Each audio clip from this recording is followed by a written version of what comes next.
ఇప్పుడు చెప్పబోయే పరిహారం ఏమిటంటే, దురదృష్టాన్ని కూడా అదృష్టంగా మార్చుకోవచ్చు. మనం ఏదైనా ప్రయత్నంలో ఫెయిల్ అయినప్పుడు మన బ్యాడ్ లక్ అనుకుంటాం. మనలో చాలామంది దురదృష్ట కారణంగా నిరుత్సాహపడుతుంటారు. అయితే దురదృష్టం సైతం అదృష్టంగా మార్చుకునేందుకు కొన్ని మార్గాలు ఉన్నాయి. మనలో చాలామంది జీవితంలో సక్సెస్ కాకుండా కేవలం కష్టాలే ఎదుర్కొంటూ ఉంటే తమకు అదృష్టం లేదని భావిస్తూ ఉంటారు. అలాంటి సందర్భాల్లో ఎన్ని అవకాశాలొచ్చినా వాటిని సద్వినియోగం చేసుకోకుండా దురదృష్టం తమని వెంటాడుతుందని బాధపడుతుంటారండి. ఇంకా కొందరు వ్యక్తులు పదే పదే ఎన్ని ప్రయోగాలు చేసినా, ప్రయత్నాలు చేసినా ఏం లాభం లేదని తమ ప్రయత్నాలను విరమించుకుంటారు. అయితే ఇలాంటి పరిస్థితులన్నీ మీ జాతకంలో ఉండే దోషాల కారణంగా ఏర్పడతాయని పండితులు చెప్తున్నారు. అయితే ఈ దోషాలపై ఎక్కువగా దృష్టి పెట్టరు. అయితే శాస్త్రాల ప్రకారం ఒక వ్యక్తి తన జాతకంలో దోషం ఉంటే అదృష్టాన్ని కోల్పోవస్తుందన్నమాట. ఈ సందర్భంగా దురదృష్టాన్ని సైతం అదృష్టంగా మార్చుకునే పరిహారాలు కూడా ఉన్నాయి. అవేంటో తెలుసుకుందాం. అంతేకాదండి, చాలా మంది ఎప్పుడు కష్టాలు ఎదుర్కొంటూనే ఉంటారు. డబ్బులు లేక కొందరైతే డబ్బులుండి సమస్యలు ఎదుర్కొనేవారు మరికొందరు. వీటికి తోడు ఆరోగ్య సమస్యలు కూడా తీవ్రంగా వేధిస్తుంటాయి. ఎన్ని పనులు చేస్తూ ఎంత కష్టపడినా అదృష్టం మాత్రం కలిసి రాదు. దేవుడు దయదలిచి ఏమైనా అవకాశాలు ఇచ్చినా దరిద్ర లక్ష్మి మాత్రం వాటిని సద్వినియోగం చేసుకోకుండా వెంటపడుతుంది. మరికొందరు పదే పదే ప్రయత్నాలు చేసి ఏం లాభం లేదని తమ ప్రయత్నాలను విరమించుకుంటారనమాట.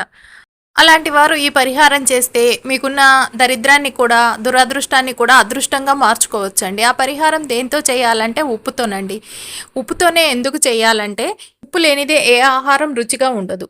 ఉప్పు వేస్తేనే ఎలాంటి వంటకానికైనా రుచి వస్తుంది. అయితే వంటల్లోనే కాదు, ఉప్పు వల్ల ఇంట్లో కూడా మంచి జరుగుతుంది. అంటే ఆహారం యొక్క రుచిని పెంచటమే కాకుండా వంటగదిలో ఉండే ఉప్పుకు శాస్త్రంలో ప్రత్యేక ప్రాముఖ్యతను కలిగి ఉందండి. ఉప్పు తినడంలో ఎంత రుచి ఉపయోగం ఉంటుందో ఉప్పుతోనూ మనం పరిహారంలో ఉపయోగిస్తే అంతే ప్రాధాన్యత ఉంది. ఇంట్లో ఉన్న ప్రతికూల శక్తిని అంటే నెగిటివ్ ఎనర్జీని పారదోలే ప్రక్రియలో రాతి ఉప్పుది ప్రథమ స్థానం.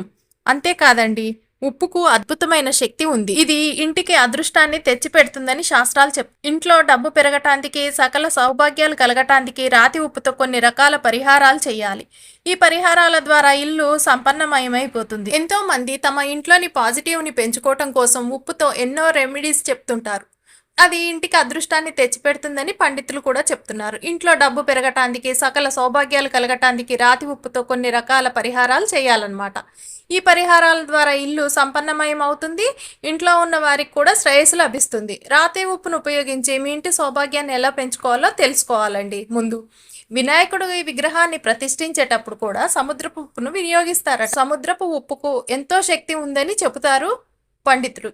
సముద్రపు ఉప్పు ఇంట్లో ఉన్న ప్రతికూల శక్తిని నిర్మూలిస్తుంది. సముద్రపు ఉప్పు అంటే ఏదో కాదు, రాతి ఉప్పేన. మీ ఇంట్లో సుఖాలు సౌభాగ్యాలు విరజిల్లాలంటే నేలను శుభ్రం చేసేటప్పుడు ఆ నీటిలో రాతి ఉప్పును కలిపినా అది మొత్తం కరిగిపోయాక ఆ నీళ్లతో ఇంటిని శుభ్రం చేయాలి.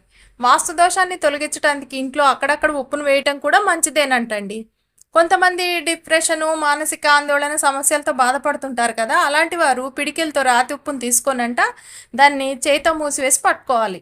ఆ తర్వాత వాషింగ్ బేసిన్లో వేయాలి. అలా వేస్తున్నప్పుడు ఉప్పు కొంచెం కూడా కింద పడకూడదు, వాషింగ్ బేసిన్లోనే పడాలి.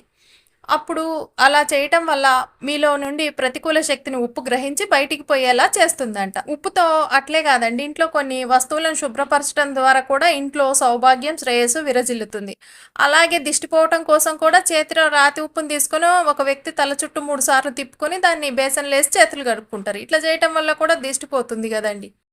అదే రాతి ఉప్పుతో ఇప్పుడు మనలో ఉన్న దురాదృష్టాన్ని పోగొట్టుకొని అదృష్టాన్నిగా మార్చుకునేది ఎలాగో చూద్దాం. ఆ పరిహారం ఏమిటో. ఉప్పుతో ఇలా చేశారంటే ఇంకా దురాదృష్టం దూరం అనే చెప్పవచ్చు. శాస్త్రాల ప్రకారం దురాదృష్టాన్ని పోగొట్టుకోవాలంటే ఉప్పు ఎంతగానో ఉపయోగపడుతుంది అని మనకి తెలుసు. ఇందుకోసం మీ ఎడమ భుజంపై చిటికెడు ఉప్పు వేయండి. అలాగే కుడి భుజం మీద ఉప్పును పొరపాటును కూడా వేయకండి. దీనివల్ల మరింత దురాదృష్టం పెరిగే అవకాశం ఎక్కువగా ఉంటుందట. అలాగే స్నానం చేసేటప్పుడు కూడా నీటిలో 2 స్పూన్ల వేయాలి. అలాగే ఉప్పుతోనే నేలను శుభ్రం చేయాలి. ఇలా చేస్తే దురాదృష్టం దూరమై అదృష్టం దగ్గరవుతుందట. గిన్నెలో సముద్రపు ఉప్పుని ఉంచి బాత్రూంలో పెట్టాలి. ఇలా పెట్టడం వల్ల ఇంట్లో సానుకూలత పెరుగుతుంది. వారం రోజులకు ఒకసారి ఈ గిన్నెను ఉప్పును మారుస్తూ ఉండాలట. ఇలా చేయటం వల్ల ఇంటికి ఎంతో మంచి జరుగుతుందని పండితులు చెప్తున్నారు. మీ బాత్రూమ్ ఇంటికి ఈశాన్య మూలలో ఉన్నట్లయితే అక్కడ అద్దం ఉండటం వల్ల కూడా ప్రతికూలతలు తొలగిపోయే అవకాశం ఉంది. ఈ విధంగా చేసి చూడండి, మీకే ఫలితం మంచిగా కనపడుతుందని శాస్త్రాలు చెప్తున్నాయి. అంతేకాదండి, ఇలా శని దోషం కూడా ఉన్నట్టయితే జాతకంలో దురాదృష్టం అదృష్టాన్ని కూడా దురాదృష్టంగా మారుస్తుందట. శనివారం రోజు ఈ పరిహారం చేస్తే మనకి త్వరగా ఉపశమనం కూడా లభిస్తుంది. ఇంకొక పరిహారం ఉందండి శనిది. అది ఏమిటంటే, ఒకరి జాతకంలో శని దోషం ఉంటే ఏ పని సులువుగా సాగదు, రకరకాల సమస్యలు ఎదురవుతాయి. ఈ లోపాన్ని పరిష్కరించడానికి ఏం చేయాలన్నది పండితులు చెప్తున్నారు. శని ప్రభావం చాలా ముఖ్యమైనది, ఎందుకంటే ఇది ఒక వ్యక్తి జీవితాన్ని చాలా ప్రభావితం చేస్తుంది. ఎక్కువగా శని దాని ప్రతికూల ప్రభావాన్ని చూపుతుంది, ఎందుకంటే ఇది ప్రస్తుత లేదా మునుపటి జీవితంలో ఒక వ్యక్తి యొక్క కర్మపై గణనీయంగా ఆధారపడి ఉంటుందని పండితులు చెప్తున్నారు. ఒక వ్యక్తికి శనిదేవుడు అనుగ్రహిస్తే వారి వారి జీవితంలో అన్ని రంగాల్లో విజయం సాధిస్తారు. మరొక వైపు శని ఆగ్రహానికి గురైతే మాత్రం వారు జీవితంలో అనేక అడ్డంకులను ఎదుర్కొంటారు. శని దోషం ఉన్న వ్యక్తి ఆరోగ్య సమస్యలను ఎదుర్కోవచ్చు లేదా వ్యాపారంలో నష్టాన్ని అనుభవించవచ్చు. అంతేకాదండి, శాస్త్రాల ప్రకారం శనివారం నాడు శనిదేవుణ్ణి ఆరాధించడం మీకు చాలా ప్రయోజనకరంగా ఉంటుంది. శనివారం రోజు శనిదేవుని రోజు అని నమ్ముతారు. శనివారాన్ని ఈ రోజున కొన్ని పరిహారాలు చేయటం ద్వారా మీరు శని హానికరమైన ప్రభావాలను తొలగించవచ్చని కూడా శాస్త్రాలు చెప్తున్నాయి. శనివారం నాడు శనిదేవుణ్ణి పూజించడం వల్ల జీవితంలో ఆనందం, శాంతి మరియు శ్రేయస్సు పొందుతారట. శనివారం నాడు కొన్ని పరిహారాలు చేయటం ద్వారా ఈ అరిష్టాలు తొలగిపోతాయి. శని దోషం నుంచి బయటపడటానికి శనివారం చేయవలసిన కొన్ని పరిహారాలు ఉన్నాయి. దీని ద్వారా మీరు శని యొక్క హానికరమైన ప్రభావాల్ని వదిలించుకోవచ్చు మరియు దురాదృష్టాన్ని అదృష్టంగా కూడా మార్చుకోవచ్చు. అవి ఏమిటంటే, శనివారం నాడు శనిదేవునికి ఇష్టమైన నలుపు లేదా నీలం రంగు దుస్తులు ధరించడం ద్వారా శని ప్రభావం తగ్గుతుందట.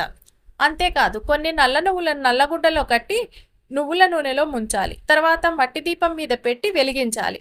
హనుమంతుడు మరియు శనిదేవుణ్ణి ప్రార్థించేటప్పుడు నల్ల నువ్వులను నైవేద్యంగా సమర్పించాలని శాస్త్రాలు చెప్తున్నాయి.